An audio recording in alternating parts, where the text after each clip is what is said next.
So are you thinking of moving to Bellevue, Washington, but you just don't know anything about it? Well, this video, I am going to give you 5 reasons why you shouldn't move to Bellevue, Washington.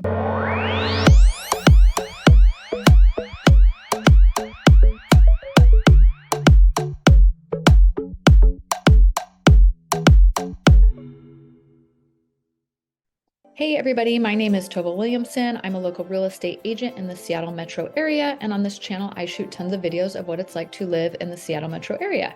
So if those are videos you want more of, go ahead and subscribe to the channel, click the little bell so you'll be notified every time a new video comes on. We get reach outs all the time from people moving to the area. We absolutely love hearing from you. We love helping, but we can't help unless you reach out. So give us a call, email, text. We got your back when you're moving to Seattle. So today in this video, I'm going to talk about Bellevue, Washington, and give you some of the 5 reasons why maybe you shouldn't move to Bellevue or things to be aware of that are some negatives. So Bellevue, Washington is a suburb of Seattle. It sits just east of Seattle, also known as the East Side. It's a very popular area. It's gotten very popular over the years. Most people love living there. It's a great place to call home, but as with any place, there are some cons to living there. So I'm going to name a few for you just so you're prepared when you're moving and you can know exactly what you're getting into. So number 1 con that I'm going to talk about in Bellevue is the cost of living. Bellevue is a very expensive area. Seattle is known to be an expensive area. Bellevue is even more expensive. So it's definitely not, you're not going to get as much of a home for the price. Everything's just a lot more expensive there. So to give you an idea, median sales price for April of 2023 for a single family home, you're looking at $1.9 million, which is just kind of crazy to me. Like Bellevue's been popular. It's been over $1 million for a long time, but 1.9 is like, I feel like it's been 1.5 for a while. So 1.9, I mean, prices are still going up. It's still a desirable place to live. There's still bidding wars. People are going all crazy to be in Bellevue. So it's expensive. And there are other areas that tend to be a little bit less expensive if you want your money to stretch farther. And one thing to keep in mind too, 1.9, you're not getting like some massive mansion house. Like you're getting a pretty standard, like 2,500, 3,000 square foot, like Rambler home built in like the 70s or 80s. That's probably been a little updated, but it's definitely not some sprawling estate or anything like that. It's a pretty standard like suburban home. So just prepare yourself for that when you're moving here. Cost of living is much more expensive. Condos, median sales price for condos, you're looking at about $750. So a little bit less expensive with the condos, but you're not going to get a yard or anything like that. So cost of living is a major factor in Bellevue. Gas tends to be more expensive in Bellevue too, compared to just other cities outside. If you drive a little further, gas is like 25 cents to 50 cents cheaper in the outlying areas. So it tends to be more expensive, and then everything else kind of follows suit too. So just prepare for that. It's not a cheap place to live. Number 2 thing that we're going to talk about that's a negative is the weather. So again, Bellevue is in the Pacific Northwest. We're known for our gray, cloudy days throughout the winter. So a lot of people just have a really hard time dealing with that. It's actually absolutely beautiful right now. It's May and beautiful sunny summer days. So when it's nice, it's great and amazing, but you do get about 9 months of gray weather and rain. So, and especially in the winter when we already have like really short days anyways, then it's just like gray all day and then it's dark at like 3. It's just like, it can be really, really rough on people. So Bellevue, this whole general area is no exception. You're going to have a lot of gray days. You just have to plan for it and be aware of it.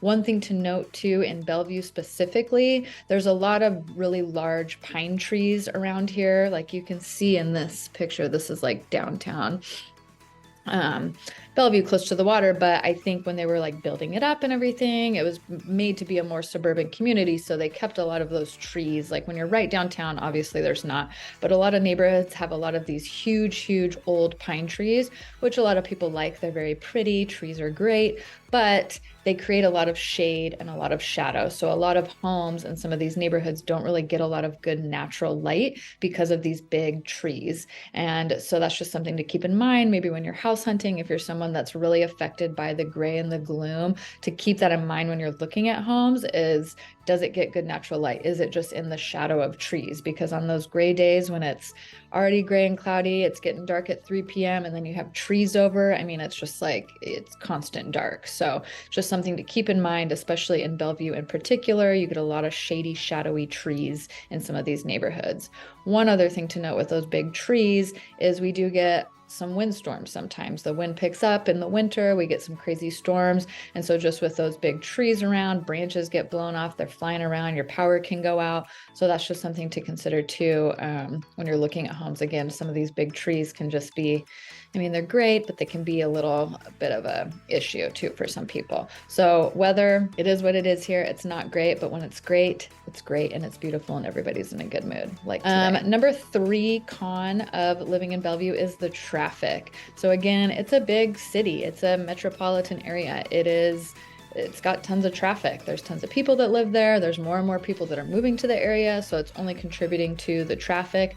There's not a lot of great public transportation in Bellevue, unfortunately. There are buses, but it's just, you need a car to live here. It's very suburban centric. Like the downtown area is a little more urban and a little more walkable, but the downtown is only a small part. And then most of the rest of Bellevue is very, very suburban. And it was centered around cars when they were developing the city. It was at a time when cars were in their prime. So everything was developed around cars. So it's really hard to come here and move here and not have a vehicle. If you're planning on living that urban lifestyle, Bellevue might not be the best unless you're going to live like right downtown and everything you need is within a close proximity. Otherwise, you're really going to need a car here, and then traffic is just not fun.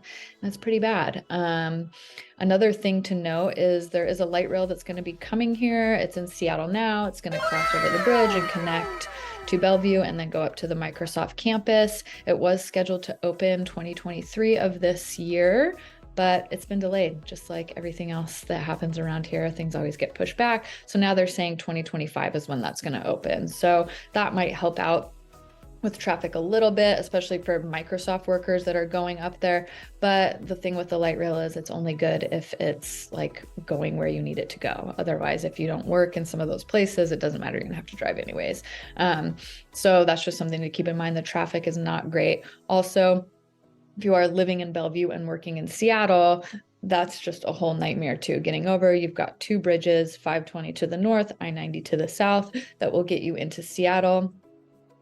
They're always full of traffic during rush hour. 520 is a tolled bridge, so people try to take I-90 to avoid that toll. So sometimes 520 might be a little bit less congested or hectic than I-90, but it still is kind of just not the best traffic. And then they've got 405, which runs north and south through Bellevue. Again, that freeway is like notoriously just terrible. It's always backed up, and traffic starts probably, I'd say, at like 1 or 2 usually, and then goes until 7 at night. So just something to think about if you're moving to Bellevue, you're dealing with traffic kind of no matter what. Number 4 con is some people, it depends on your lifestyle and what you're moving to do, but some people can consider Bellevue kind of bland or boring. It's definitely geared more towards families. It's that suburban lifestyle. There's not a huge crazy nightlife in Bellevue. So if you're, a single person moving here and wanting to meet people and do the whole crazy nightlife scene, Bellevue's not going to be your most exciting place to do that.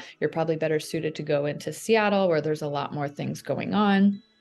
A lot more single people around. Bellevue is mostly kind of the big box stores and mostly chain restaurants. There's some smaller mom and pop places throughout that you can kind of find, but for the most part, it's all pretty just generic places, very suburban, very spread out. Again, the downtown area has really gotten built up. There's a lot of companies that are down there, but the downtown area is still kind of like, it's all very nice and clean and new and pretty, but it's not like super happening. I feel like every time I go to downtown Bellevue, there's just like not that many people walking around that you would expect in like a city with all these buildings. You'd expect more like hustle and bustle, and it's just kind of like quiet.